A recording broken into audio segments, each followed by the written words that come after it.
అన్న నమస్తేనా. చెప్పండి. అన్న మీ పేరేనా? రామాంజనేయులు. ఎవరన్నా? వేములపల్లి. ఏం చేస్తుంటారన్న? వ్యవసాయం.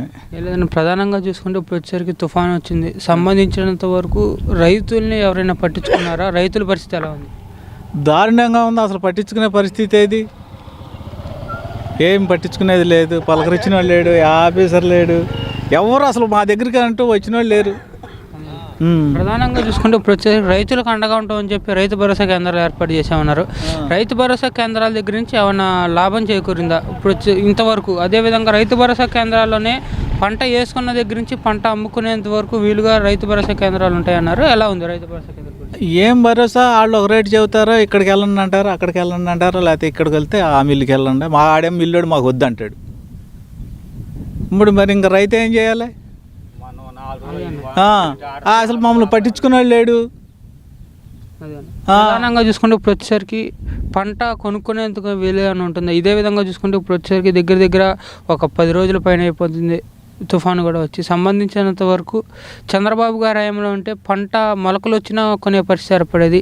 జగన్ గారి హయాం వచ్చినాక పంట కొనుక్కోవడానికి వీలుగా ఉంది. అప్పుడు వచ్చేసరికి మిల్లర్స్ దగ్గర ఒక రకంగాను, తర్వాత రైతు భరోసా కేంద్రాల దగ్గర ఒక రకంగా తేమ శాతం ఉంటేనే కొనుక్కుంటానంటున్నారంట సంబంధించినంత వరకు. అదేవిధంగా రైతు భరోసా కేంద్రాల దగ్గర నుంచి ఇక్కడ మనకి పంట ఆరబోసుకోవడానికి కావాల్సిన పరదాలు కానివ్వండి, టాప్లైన్ పరదాలు కానివ్వండి, అలా ఎవరైనా ఇవ్వటం జరిగిందా? ఏమైనా ఏం పట్టించుకునేది లేదు. వీళ్ళు ఒక రేట్ అంటారు, ఆ మిల్లు కాడ వెళ్తే మాకు వాళ్ళు చెప్పి వెళ్తారు, అంతేనే మా లెక్క ప్రకారం మాకేనా అంటున్నారు వాళ్ళు. ఆ నిమిషాతమే అంతా మామూలే. వాళ్ళు చెప్పిందే, వీళ్ళు చెప్పింది ఏం లేదు, గవర్నమెంట్ చెప్పింది ఏం జరగట్లే అక్కడ మిల్లుల కాడ. దారుణంగా ఉంది. వాళ్ళు అసలు మాకు వద్దు బొమ్మ అంటున్నారు. ఎక్కడికి వెళ్ళాలో తెలియదు. ప్రధానంగా చూసుకుంటే అన్న ఇప్పుడు వచ్చేసరికి రైతులకంటూ చంద్రబాబు గారి హయాంలో కొంత బడ్జెట్ ఉండేది. ఆ బడ్జెట్తో రైతులకు కావాల్సినటువంటి ట్రాక్టర్లు కానివ్వండి, తర్వాత నాగలు కానివ్వండి, ఇలా కొనుక్కునే పరిస్థితి ఏర్పడేది. జగన్ గారి హయాం వచ్చినాక అసలు రైతులకు బడ్జెట్ ఉందా అని చెప్పి కొంతమంది అంటుంది, బడ్జెట్ అసలు కనబట్టలేదని చెప్పి కొంతమంది అంటున్నారు. దాని చంద్రబాబు నాయుడు పరిపాలనలో పడిపోయినా కానీ డబ్బులు వచ్చినాయి, పనుల మీద డబ్బులు వచ్చినాయి, అన్ని రకాలుగా అప్పుడు ఆదుకున్నాడు. ఈయనైతే అసలు మమ్మల్ని పలకరించలేదు. 2 సంవత్సరాల నుంచి కువ్వేలు అయిపోయాం ఇక్కడ. ఇప్పుడు ప్రధానంగా చూసుకుంటే ఇలా పంట పాడైపోవటానికి కారణం ఏమంటారు?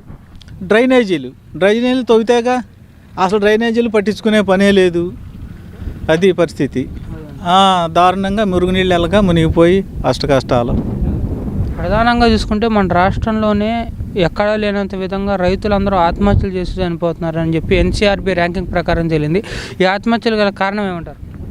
ఏమిటండి, రైతులను పట్టించుకోకపోవటేగా. వాడికి అన్ని రకాలుగా నష్టమే కదా. వ్యవసాయంలో నష్టం వస్తుంది, కొనుగోలులో కానీ అన్ని రకాలుగా నష్టమే. ఇంకా ఇంకా మిగిలింది ఏముంది? చచ్చిపోవాల్సిందే. అదేవిధంగా చూసుకుంటే ఇప్పుడు వచ్చేసరికి ప్రధానంగా చంద్రబాబు గారి హయాంలో రైతులకి 3వ పంటకు కూడా నీళ్ళు అందే విధంగా పోలవరం ప్రాజెక్టును స్థాపించడం జరిగింది, స్టార్ట్ చేశారు. అదేవిధంగా 72% పైగా పోలవరం ప్రాజెక్టు చంద్రబాబు గారి హయాంలో కంప్లీట్ అయిపోతే ఉన్న 30%లో 3% కూడా కంప్లీట్ చేయని పరిస్థితి. ఇదే పోలవరం ప్రాజెక్టు లేట్ అవుతుందని చెప్పి పట్టిసీమ నుంచి తీసుకొచ్చారు. పట్టిసీమ నుంచి కూడా నీళ్ళు ఇవ్వని పరిస్థితి ఏర్పడుతుంది. ఇప్పుడు ఇదే పోలవరం ప్రాజెక్టు కింద 2 ఇరిగేషన్ మినిస్టర్లు పనిచేశారన్న. ఒకళ్ళు వచ్చేసరికి అనిల్ కుమార్ యాదవ్ గారు, ఒకళ్ళు వచ్చేసరికి అంబటి రాంబాబు గారు. అసలు పోలవరం గురించి పట్టించుకోవట్లేదు. దాని మీద మీరేమంటారు? వాళ్ళు ఏం పట్టించుకోరండి. వాళ్ళ పరిపాలనలో కావాల్సిందల్లా అప్పులు తీసుకొస్తామనో ఈ డబ్బులు ఇవ్వటమే కానీ జనానికి పని చేయమని కానీ ఇంకోటి కానీ లేదు. ఇయ్యడే లేదు, నీళ్ళు లేవు అసలు ఇక్కడ. నెరలు కొట్టేసేసి నీళ్ళు లేవు. మరి పట్టిసేమే మరి వదిలే పరిస్థితి ఈయన దగ్గర లేదు. దాన్ని ఏమో మూలన పెట్టేశాడు. అది కట్టడం, ఈ నీళ్ళు రావు. అది పూర్తి అయితేగా నేను ఇంకేముంది మేము చేసేస్తున్నాం. వీళ్ళకి ఎంత మటుకి చంద్రబాబు నాయుడిని తిడతాం ఒకటే, వీళ్ళ జీవితం అంతా సరిపోతుంది. పరిపాలన మొత్తం చంద్రబాబు నాయుడిని తింటాకే సరిపోతుంది. ఇక దేనికి పనికిరారు వీళ్ళు. ప్రధానంగా చూసుకుంటే అన్న ఇప్పుడు వచ్చేసరికి 3 రాజధానులు అన్నారు, ఒక రాజధాని కూడా తీసుకురాని పరిస్థితి ఏర్పడుతుంది. డిసెంబర్ లోపు వైజాగ్లో ఉన్న అక్కడ నెలాఖరు లోపు వైజాగ్ నుంచి పాలన సాగిస్తానంటున్నారు. దాని మీద మీరేమంటారు? ఇంకేముంది, 2-3 నెలలకి ఎట్టి వెళ్ళిపోతాడు కదా జగన్ గారు. 2-3 నెలలకి ఎట్టయినా వెళ్ళిపోతాడు. అందుకని నేను అక్కడ అంటాడు ఆయన. 3 నెలలకి మళ్ళీ చంద్రబాబు నాయుడు పరిపాలన రావాల్సిందే. అదేవిధంగా చూసుకుంటే ఇప్పుడు వచ్చేసరికి చంద్రబాబు గారు ఏమైనా ఉన్నట్టు అన్నా క్యాంటీన్ కూడా తీసేసిన పరిస్థితి ఏర్పడుతుంది. దాని మీద మీరేమంటారు? అయినా భేదాబిక్కి ఎంతమంది తినేవాళ్ళు అండి. నోటికాడ అన్నం తీసేసాడు, అన్నీ తీసేసాడు. దానికి ఏముంది చెప్పు.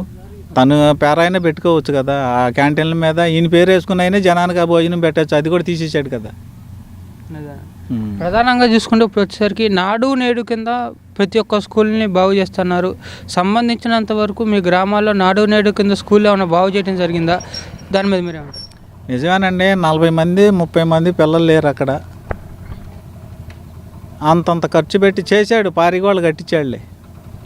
పారిగోళ్ళు కట్టించాడు, ఏం ఉపయోగం? బడిలో పిల్లలు లేరు, మరి వాళ్ళకి అన్ని సౌకర్యాలు ఉండాలి కదా. ఆ దొడ్లు ఉంటే ఒక రకంగా ఉంటే ఒక రకంగా లేవు.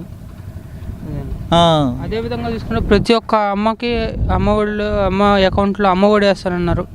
అమ్మఒడి ఎంతమంది పిల్లలు ఉంటే అంతమంది పిల్లల అకౌంట్లో అమ్మఒడి పడుతుంది. పడతలేదుగా, 4 పిల్లలు ఉండే 4కి ఇస్తానని చెప్పేటప్పుడు ఇప్పుడు వచ్చేమో ఒకళ్ళకే. ఆ ఒకళ్ళకి కూడా ఇప్పుడు 15 ఏళ్ళు వేసాడు, తర్వాత 13 ఏళ్ళు అంటున్నాడు, తర్వాత కరెంటు బిల్లు ఉంటే నిషేధం అంటున్నాడు. మొత్తం అంతా కటింగ్ అయిపోయింది. చివరికి అసలు వేసేది ఎంతమందికి? చాలా తక్కువ మందికి. ప్రధానంగా చూసుకుంటే ఇప్పుడు వచ్చేసరికి జగన్ గారి పాదయాత్ర సమయంలో ఇచ్చిన హామీల్లో నాకు గనక ఎక్కువ మంది ఎంపీలు ఇస్తే నేను కేంద్రం మెడ వంచైనా సరే ప్రత్యేక హోదా తీసుకొస్తున్నారు. ప్రధానంగా ఇప్పుడు వచ్చేసరికి మద్యపాన నిషేధం చేస్తే తప్ప మళ్ళీ ఓట్లు అడగనన్నారు. ఈ రెండింటి మీద ఎలా ఉంది? మద్యపాన నిషేధం ఎక్కడ చేశారో, ఇంకేముందో, ఓట్లు అడగనన్నాడుగా. మళ్ళీ ఓట్లు ఎట్ట అడుగుతున్నాడు ఇప్పుడు? డబల్ చేశాడు. 60-70 రూపాయలకి వచ్చేదాన్ని 150 చేశాడు, 200 చేశాడు. ఈ కూలిపి డబ్బులన్నీ దానికే సరిపోతున్నాయి. ఇంకా బతికేదట చిన్న మధ్యతరగతి వాళ్ళు.